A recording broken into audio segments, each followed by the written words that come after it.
A paz do nosso Senhor Jesus Cristo. Eu sou Veridiana Costa e estamos aqui hoje para mais um dia de leitura. Senhor Deus e Pai, glorificado e exaltado és o teu santo nome. Muito obrigada, Pai, por tua palavra, por tua mensagem, Senhor. Em nome de Jesus, Pai, muito obrigada, Senhor, por mais um dia de vida. Agradeço por sua bênção e por sua proteção, Pai. Por favor, nos guie nesta leitura, que cada palavra sua, Senhor, seja ensinamento em nossas mentes e em nossos corações, nos inspire e nos direcione sempre a Ti, em nome de Jesus. Às vezes eu estou falando alguma coisa, de repente eu dou uma paradinha, gente, é porque algo me desconcentrou, tá? Lembrando que estamos lendo o segundo livro de Samuel. Aqui Davi já voltou para Jerusalém, já voltou inclusive para Israel, né, se tornando rei em Israel também. E vamos ver hoje a partir do capítulo 22, que é o cântico de Davi. Eles tiveram muitas pelejas anteriormente, né? Lembrando que é sempre bom se inscrever, curtir, compartilhar, comentar, interagir com o canal para que ele cresça e a própria plataforma entenda que o vídeo é importante e assim ele divulga mais, né? Capítulo 22 de 2 Samuel, o cântico de Davi. E falou Davi ao Senhor as palavras deste cântico no dia em que o Senhor livrou das mãos de todos os seus inimigos e das mãos de Saul. Disse, pois, o Senhor é o meu rochedo, o meu lugar forte e o meu libertador. Deus é o meu rochedo, nele confiarei, o meu escudo, a força da minha salvação, o meu alto retiro e o meu refúgio. O meu Salvador da violência me salvas. O Senhor digno de louvor. Invocarei e de meus inimigos ficarei livre, porque me cercaram as ondas de morte, as torrentes de Belial me assombraram, cordas do inferno me cingiram, encontraram-me laços de morte. Estando em angústia, invoquei ao Senhor e a meu Deus clamei. Do seu templo ouviu ele a minha voz e o meu clamor chegou aos seus ouvidos. Então se abalou e tremeu a terra. Os fundamentos dos céus se moveram e abalaram, porque ele se irou. Subiu fumaça de suas narinas e da sua boca um fogo devorador. Carvões em chamas saíram dele. Abaixou os céus e desceu, e uma escuridão havia debaixo de seus pés. Subiu sobre um querubim e voou, e foi visto sobre as asas do vento. E por tendas pôs as trevas ao redor de si, ajuntamento de águas, nuvens dos céus. Pelo resplendor da sua presença, brasas de fogo se acenderam. Trovejou desde os céus o Senhor, e o Altíssimo fez soar a sua voz. Disparou flechas e os dissipou, raios os perturbou. E apareceram as profundezas do mar, e os fundamentos do mundo se descobriram. Pela repreensão do Senhor, pelo sopro do vento das suas narinas. Desde o alto me estendeu a mão e me tomou. Tirou-me das muitas águas, livrou-me do meu poderoso inimigo e daqueles que me tinham ódio, porque eram mais fortes do que eu. Encontraram-me no dia da minha calamidade, porém o Senhor se fez o meu amparo. E tirou-me para um lugar espaçoso e livrou-me, porque tinha prazer em mim. Recompensou-me o Senhor conforme a minha justiça, conforme a pureza de minhas mãos me retribuiu, porque guardei os caminhos do Senhor e não me apartei impiamente do meu Deus, porque todos os seus juízes estavam diante de mim. De seus estatutos não me desviei, porém fui sincero perante ele e guardei-me da minha iniquidade. E me retribuiu o Senhor conforme a minha justiça, conforme a minha pureza diante dos teus olhos.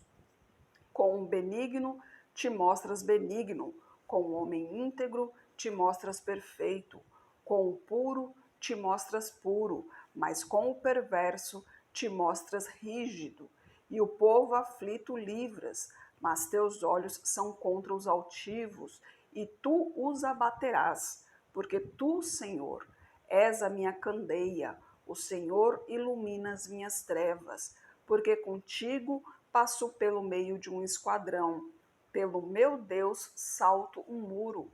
O caminho de Deus é perfeito e a palavra do Senhor refinada.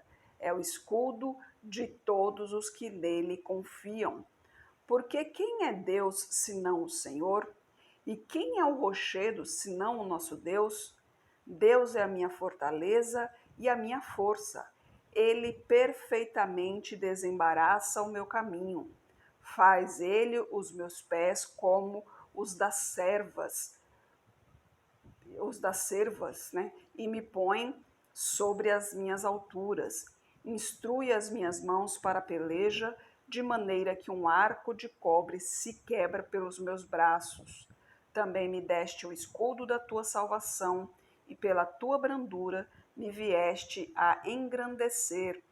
Alargaste os meus passos debaixo de mim, e não vacilaram os meus artelhos. Persegui os meus inimigos e os derrotei. Só voltei quando os aniquilei, e os consumi e os atravessei, de modo que nunca mais se levantaram, mas caíram debaixo dos meus pés, porque me cingiste de força para a peleja. Fizeste abater-se debaixo de mim os que se levantaram contra mim, e deste-me o pescoço de meus inimigos, daqueles que me tinham ódio, e os destruí. Olharam, porém não houve libertador, sim, para o Senhor, porém não lhes respondeu. Então os moí como o pó da terra, como a lama das ruas, os trilhei e dissipei. Também me livraste das contendas do meu povo, guardaste-me para a cabeça das nações. O povo que não conhecia me servirá. Os filhos dos estrangeiros a mim se sujeitarão, ouvindo a minha voz, me obedeceram. Os filhos dos estrangeiros desfaleceram quando saíram dos seus esconderijos. Vive o Senhor e bendito seja o meu rochedo. Exaltado seja Deus, a rocha da minha salvação. O Deus que me dá inteira vingança e sujeita os povos debaixo de mim, e o que me tira dentre os meus inimigos. Tu me exaltas sobre os que contra mim se levantam, e do homem violento me livras. Por isso, ó Senhor, te louvarei entre os gentios e entoarei louvores ao teu nome. Ele é a torre das vitórias do seu rei e usa de benignidade com o seu ungido, com Davi e com a sua descendência para sempre. Olha só, Davi, um cântico aqui de Davi como agradecimento por tudo que Deus fez, né? Deus livrando ele de todo o mal, né? Com toda a perseguição que ele passou, mas Deus estava sempre adiante, e com todos os exércitos que ele enfrentou, Deus estava sempre adiante. Aqui, a sua guarda já tinha pedido a ele para que ele não participasse mais de batalhas, né? Porque quase foi ferido. Então, e o que acontece se um rei é ferido? Então, se um rei é ferido pelo adversário, o adversário toma a cidade. Por isso, né, a sua guarda ali, o seu braço direito pediu para que ele não fosse mais à guerra, para não correr o risco dele ser ferido, porque obviamente já estava avançado de idade, né?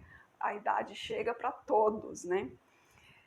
Nos Salmos, no livro dos Salmos, tem muito cântico de Davi. Ali, nos cânticos, a gente consegue relembrar das histórias, né, de quando foram acontecendo. E no capítulo 23, as últimas palavras de Davi. Estas são as últimas palavras de Davi. Disse Davi, filho de Jessé, e diz o homem que foi levantado em altura, ungido do Deus de Jacó, e o suave em salmos de Israel. O Espírito do Senhor falou por mim, e a sua palavra está na minha boca. Disse o Deus de Israel: a rocha de Israel a mim me falou. Haverá um justo que domine sobre os homens, que domine no temor de Deus. E será como a luz da manhã, quando sai o sol, da manhã sem nuvens, quando pelo seu resplendor e pela chuva a erva brota da terra. Ainda que a minha casa não seja tal para com Deus, contudo, estabeleceu comigo uma aliança eterna, que em tudo será bem ordenado e guardado, pois toda a minha salvação e todo o meu prazer está nele, apesar de que ainda não o faz brotar. Porém, os filhos de Belial todos serão como os espinhos que se lançam fora, porque não podem ser tocados com a mão. Mas qualquer que os tocar se armará de ferro e da haste de uma lança. A fogo serão totalmente queimados no mesmo lugar. Os 37 valentes de Davi, aqui ele está falando pelos seus valentes aqui, pelos seus homens, né? Estes são os nomes dos valentes de Davi: Josebe Basefede, filho de Taquemone. Aqui, gente, a leitura é bíblica, né? Então aqui a gente está para ouvir a palavra do Senhor, mas em questão dos nomes não tem relevância para o dia de hoje, né? De quem os valentes aqui, os homens de guerra aqui que ele está se referindo. Então, a partir do 8, é como uma homenagem fazendo uma homenagem para os seus guerreiros, né? Do versículo 8 até, deixa eu ver, também dos 30 cabeças desceram do templo da cega até onde estava Davi na caverna de Adulão, e a multidão dos filisteus acampava no vale de Refaíns. Então aqueles 3 valentes, eram só 3, então peraí, gente, vamos ver se, aí eu que me precipitei, perdão. Versículo 8, estes são os nomes dos valentes que Davi teve: Josebe Bassebete, filho de Taquemone, o principal dos capitães. Este era Adino, o esnita, que se opusera a 800 e os feriu de uma vez. E depois dele, Eleazar, filho de Dodô, filho de Aoi, entre os 3 valentes que estavam com Davi quando provocaram os filisteus, que ali se ajuntaram à peleja, e quando se retiraram os homens de Israel.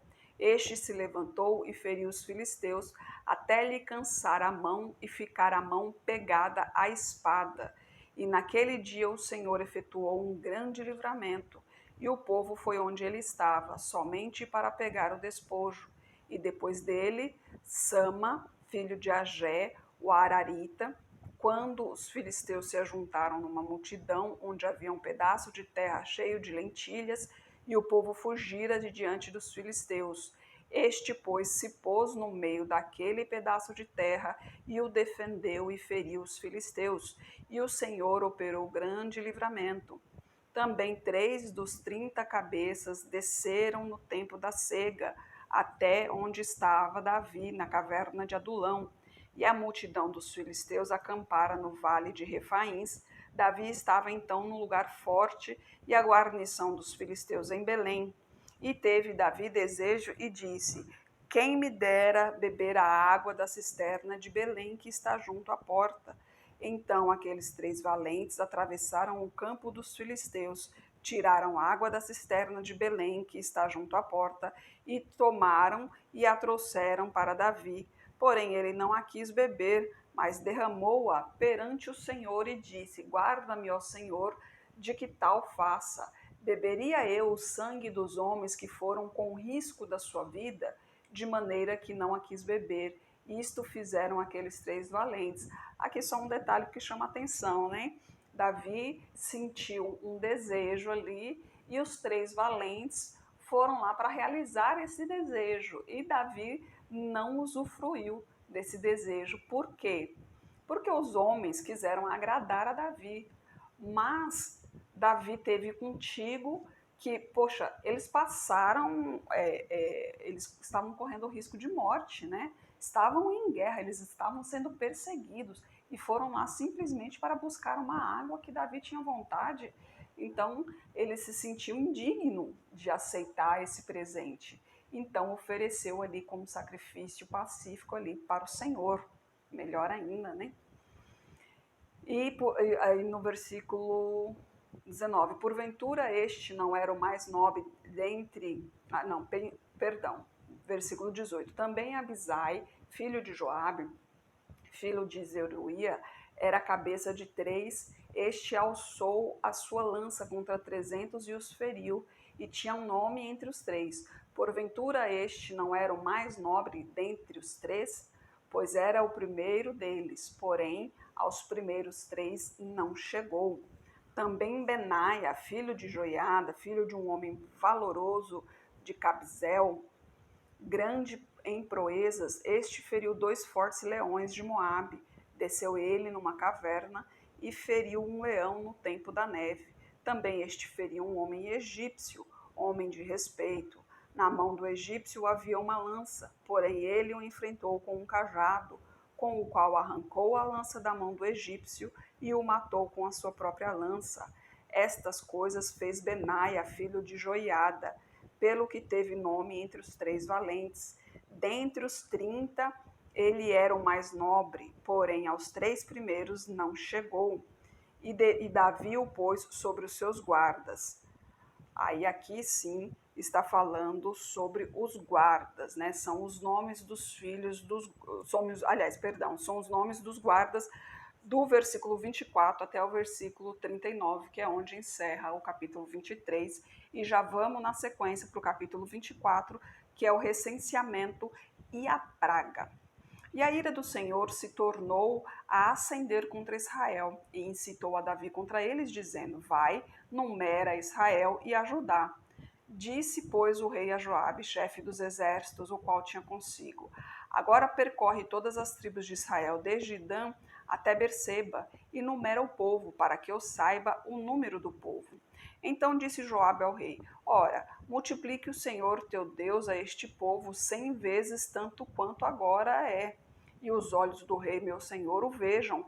Mas por que deseja o rei meu senhor este negócio? Porém a palavra do rei prevaleceu contra Joabe e contra os chefes do exército. Joabe, pois, saiu com os chefes do exército para a presença do rei, para numerar o povo de Israel.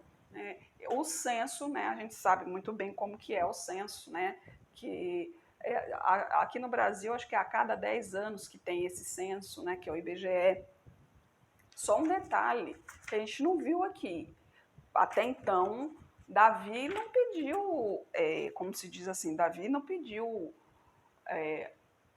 a liberação de Deus para fazer isso, né? Davi teve isso por sua conta própria, né? De ele que teve em sua mente que ele deveria saber quantos guerreiros existiam, né? Quantas famílias existiam, porque naquela época o censo, né, contava homens, não contava a família inteira. Então contava somente os homens e normalmente homens de 20 anos para cima, que eram as pessoas, que eram os homens que poderiam fazer parte do exército, que eram os homens capazes de levantar uma lança para lutar. Este era o censo da época, né?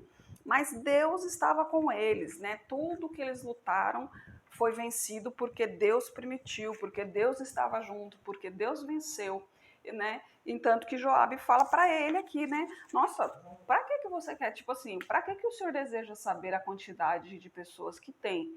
Até mesmo que se for da vontade de Deus, ele pode multiplicar quantos quiser e você vai ver do mesmo jeito, a mesma coisa, né? Não vai mudar. Então, para que ter a necessidade de saber um número, né? Que diferença isso vai fazer? Mas ele não ouviu a Joabe e insistiu que fizesse o censo. Então, a gente continua no versículo 5. E passaram o Jordão e acamparam-se em Aroé, à direita da cidade, que está no meio do rio de Gade, junto a Jazé. E foram a Gileade e a terra baixa de Ódice. Também foram até Dan, Jaã e ao redor de Sidom. E foram à fortaleza de Tiro e todas as cidades dos heveus e dos cananeus. E saíram para o lado do sul de Judá, a Berseba. Assim percorreu toda a terra. Então, ao cabo de 9 meses e 20 dias, voltaram a Jerusalém. E Joabe deu ao rei a soma do número do povoado. Havia em Israel 800.000 homens de guerra que arrancavam a espada. E os homens de Judá eram 500.000 homens. E pesou o coração de Davi, depois de haver numerado o povo. E disse Davi ao Senhor: muito pequei no que fiz, porém agora, ó Senhor, peço-te que perdoas a iniquidade do teu servo, porque tenho procedido muito loucamente. Levantando-se, pois, Davi pela manhã, veio a palavra do Senhor ao profeta Gade, vidente de Davi, dizendo: vai e dize a Davi, assim diz o Senhor, 3 coisas te ofereço, uma delas para que tá faça. Foi, pois, Gade até Davi e o fez saber, dizendo: queres que 7 anos de fome te venha à tua terra, ou que por 3 meses fuja de teus inimigos e eles te persigam, ou que por 3 dias haja peste na tua terra? Analisa agora e vê que resposta hei de dar ao que me enviou. Então disse Davi a Gade: estou em grande angústia, porém caiamos nas mãos do Senhor, porque muitas são as suas misericórdias, mas nas mãos dos homens não caia eu. Então enviou o Senhor a peste sobre Israel, desde a manhã até o tempo determinado, e desde Dan até Berseba. Morreram 70.000 homens do povo. Olha só, um deslize, né? Davi, ao invés de convocar ao Senhor, né, de procurar ao Senhor para saber se ele deveria fazer o censo ou não, ele fez, ele mandou fazer. Inclusive, ele recebeu um conselho de não o fazer, mas mesmo assim fez. Depois do que ele fez, ele viu que realmente ele não deveria ter feito, deveria ter consultado, eu falei convocado, né, consultado ao Senhor. Então, quando foi para falar com o Senhor, foi para pedir perdão pelo que fez. Mas toda ação tem uma reação, né? Todo erro tem uma punição. E Deus lhe deu as opções. E Davi pensou, né? Se é para sofrermos alguma coisa, que seja na mão de Deus, pela mão de Deus. Afinal de contas, eu errei e tenho que pagar pelo meu erro. Melhor do que na mão dos outros, né? E no versículo 16, estendendo, pois, o anjo a sua mão sobre Jerusalém para destruir, o Senhor se arrependeu daquele mal e disse ao anjo que fazia destruição entre o povo: basta, agora retira a tua mão. E o anjo do Senhor estava junto às terras de Araúna, o Jebuseu. Deus é maravilhoso, né? Misericordioso até o último. E vendo Davi ao anjo que feria o povo, falou ao Senhor, dizendo: eis que eu sou o que pequei, e eu que iniquamente procedi. Porém, estas ovelhas que fizeram, seja, pois, a tua mão contra mim e contra a casa de meu pai. E Gade veio naquele mesmo dia a Davi e disse-lhe: sobe, levanta ao Senhor um altar no quintal de Araúna, o Jebuseu.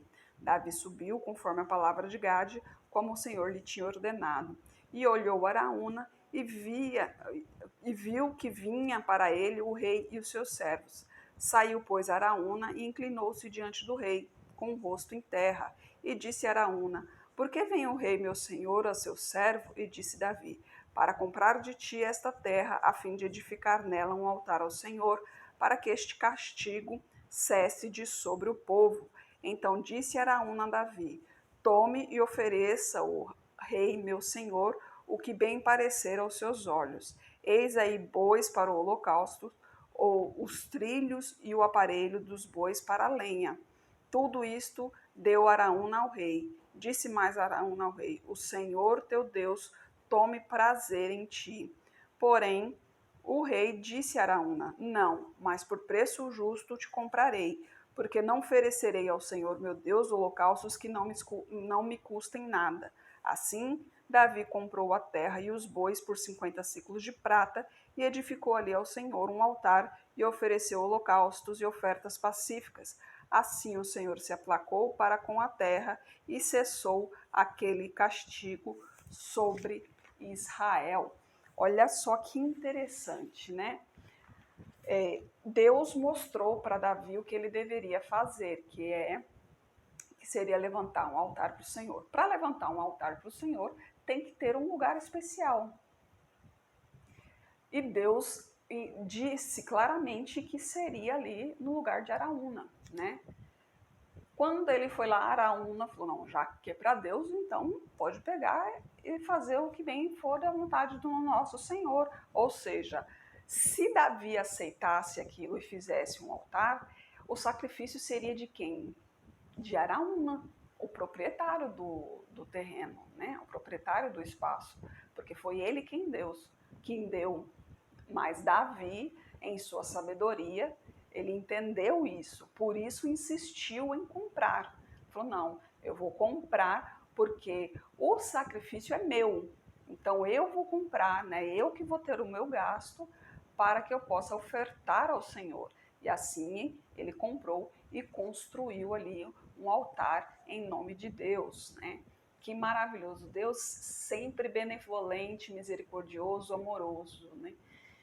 E ainda tem muita gente que não acredita, muita gente ainda pensa na história de que descendemos do macaco. Imagina só, né? Deus criou o ser humano à sua imagem e à sua semelhança para que conviva eternamente com ele. E aqueles que acreditam nele, aqueles que seguem seus mandamentos, aqueles que seguem o seu caminho, esse voltará a ser eterno, porque nós fomos feitos para sermos eternos. Com a entrada do pecado é que veio a morte. Por isso a serpente disse: certamente não morrerá. Porque eles não tinham noção de que a morte que Deus estava falando ali era a vida, perder a vida eterna, né? Ter uma vida finita ao invés de infinita. Então, realmente morreram ali, né? Acabou-se a eternidade. Então, e o corpo se tornou totalmente mortal, né? Ou seja, podendo morrer. Mas Deus quer reconstituir, né?